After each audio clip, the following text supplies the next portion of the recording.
It's night. Eric Miller sits at his computer in an empty office.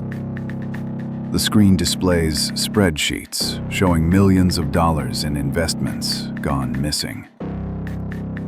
His heart beats faster. His fingers tremble.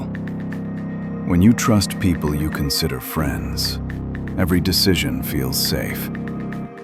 But what if betrayal is hidden where you least expect it? Eric is a 32-year-old programmer from San Francisco. He built the startup of his dreams, a platform for secure micro-investments. Up until this point, everything had been going perfectly. User growth, investments, the team. But now he realizes that one of his close friends and partners has deceived him. Eric dreamed of creating a product that would make financial instruments accessible to everyone. His idea was simple.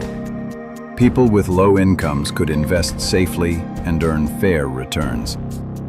He assembled a team of 4, 2 developers, a designer, and a marketer. The atmosphere was full of enthusiasm, planning, brainstorming sessions, nights spent coding and prototyping.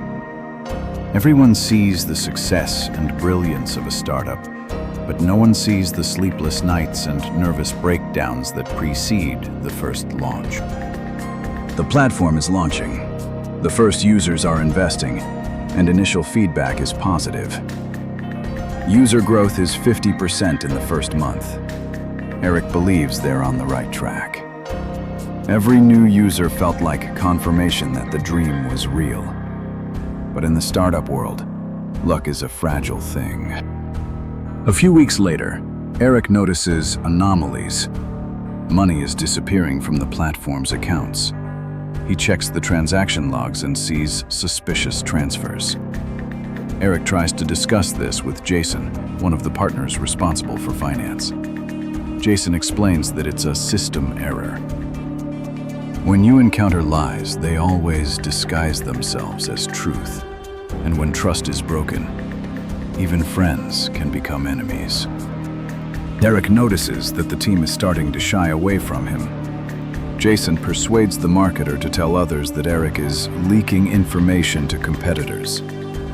The most bitter betrayal is when people you trusted start accusing you without evidence. Investors notice anomalies. The pressure mounts. Eric spends nights in the office verifying every transaction. He understands that if he doesn't find proof, the startup will collapse and his reputation will be destroyed. Every investor call, every email felt like a test, threatening to destroy everything he'd worked for years. Eric hires a lawyer and begins collecting all the documents, correspondence, and evidence. He meticulously records every suspicious movement of funds and every conversation with the team. In the business world, evidence is the only shield against betrayal, but it doesn't restore trust on its own. Eric summons Jason to a meeting with the lawyers and the rest of the team. Jason tries to defend himself, but the documents and correspondence completely expose him. A look full of lies cannot hide the truth when it materializes on paper. The remaining partners support Eric. They decide to rebuild the startup with new rules of control and accountability. The lesson? Trust must be earned, and audits must not be ignored. The betrayal taught them. Even the closest people can let you down if control is weak. The startup story makes it into the business media. An article about the fraud attracts the attention of other investors. The platform is growing again. Sometimes publicly acknowledging the dangers of business is a lesson not only for you, but for the entire industry. The startup is returning to the market, and users trust it more than ever. Eric is training the team on security and ethics and implementing a dual control system for financial transactions. Every failure is a lesson. Every recovery is a chance to become stronger. Eric organizes a lecture series for young entrepreneurs on the risks of trust and integrity in business.